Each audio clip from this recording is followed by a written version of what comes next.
Hey, it's Luke here at Luke's Mancave, Good Guys Garage. I bring to you episode 10 of the Big Christmas Build. We have done some stuff. Oh, keep watching.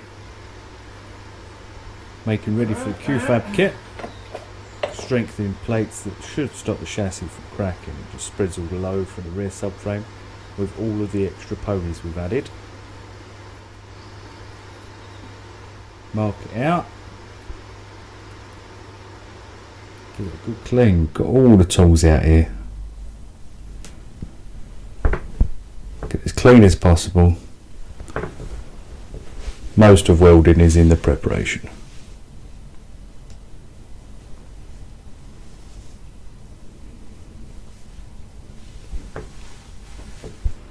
Don't worry about the fuel tanks, good for it.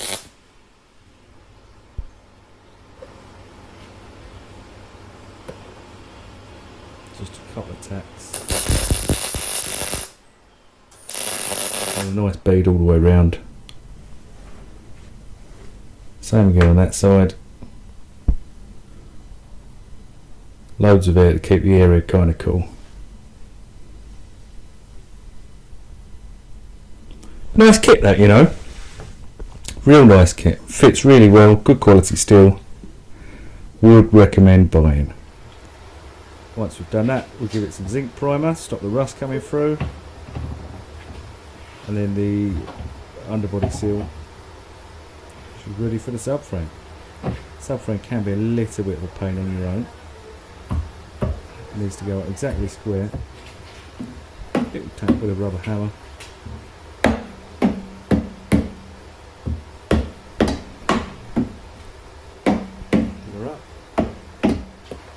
Nuts, bolts.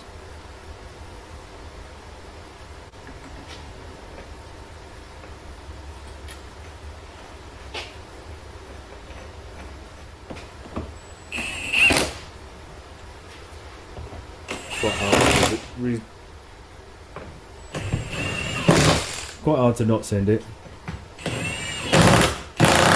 Spec, so you can see. Big old ratchet.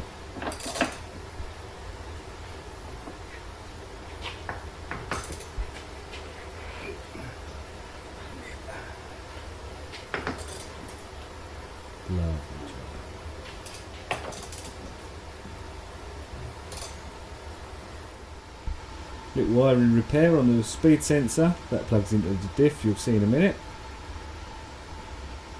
Normally, obviously, I would twist and tape, but as this is kind of a full restoration, I thought I'd do it properly. Heat shrink connectors, pretty good. Loom tape, I like that as well, it gives the OE feel. Looks neat, looks professional. Happy days.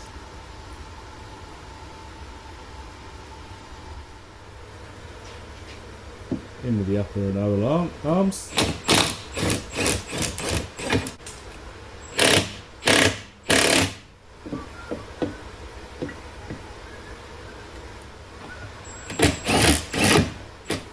Copper slip on everything. Future owner will thank me at some point.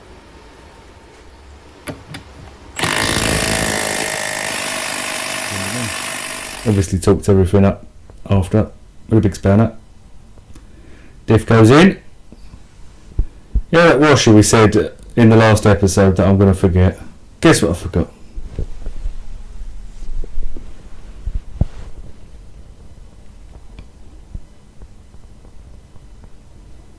Nothing cross-threaded, which was a fucking bonus.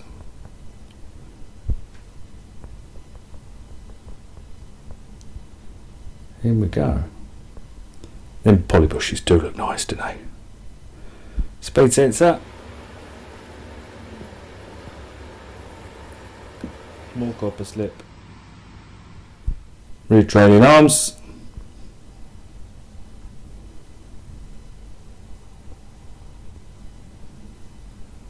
Lining them up was a bit of a twat. Bit of a pain. They're a little bit too heavy to do on your own. Put it on the jack stand there. Line everything up. Wasn't too difficult. white grease just on the drive shaft there. Help everything lubricate so it doesn't get stuck in. Once again, kind of future proofing this. 30-year-old car, it'd be nice if it saw another 30 years. No reason why not, I suppose.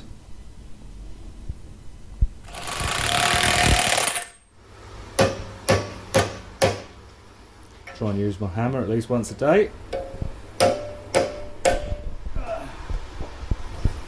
So I always do this at the weekend because full-time job and that. And unfortunately,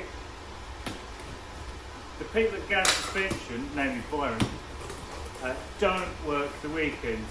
So if they've missed anything out, or something's wrong or something, it's a little bit of a pain because I can't sort it out until Monday morning.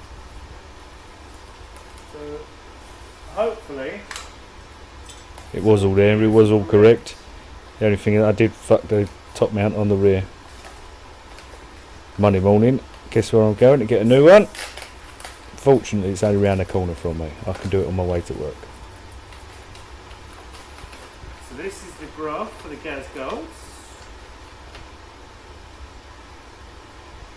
Obviously means absolutely nothing to me.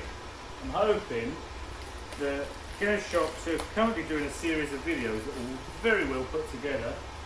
I'm hoping that they're going to explain what all of that gump means at some point, so we all know. Byron did start explaining it, but unfortunately I glazed over because it's too technical for my stupid little brain. There are little stones. Well, that's how you adjust the top. Soft and hard. That's the front, that's the front. Oh! So we're doing away with this spring, like the genuine spring, and we've gone to true coilovers on the rear.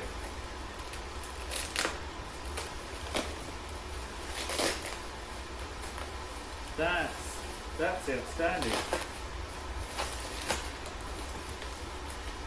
Hope my wheels fit, because the shock's going to be considerably bigger. Oh, look at that. The craftsmanship in there is outstanding. That's a bit that I broke. Solid top mount. I sent that nut on too much. Spring retainer. Height adjustment. Bump and rebound. Ooh. Rose joints. We look to be all there. Lovely.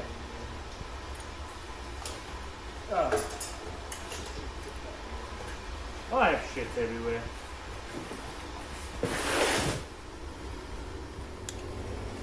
Up with the rear shock.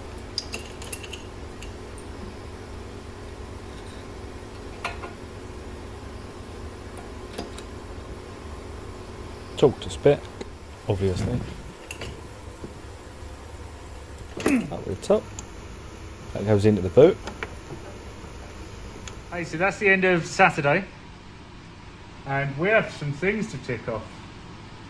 Ultimate Alloys sorted us out with the wheels. Raw of Tyres sorted us out with the tyres. Q-Fab kit. We're only going to half scrub that because I've done the back. We're not bothering with a lock kit now. We're not bothering with arms because it is too nice to turn into a drift car. Arms, not bothered. Steering rack. Oh yeah, we are. We're not going We are going tag purple rack. tag rack. Oh, rear bench is in. We're not doing bucket seats. We're not welding the diff because it's too nice to turn into a drift car. Rear subframe, that is done and in. All we need, really, front subframe.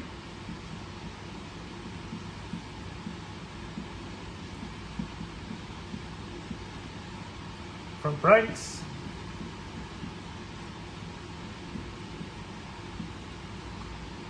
Braided lines.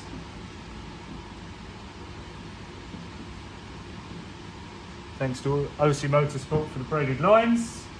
Obviously I had to pay, I haven't had anything for free. Rear brakes.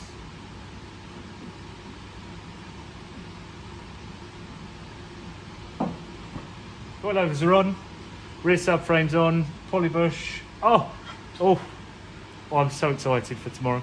Hey, so thanks for watching episode 10 of Luke's Man Cave, the big Christmas build. We've done some stuff. Stay tuned for the next episode.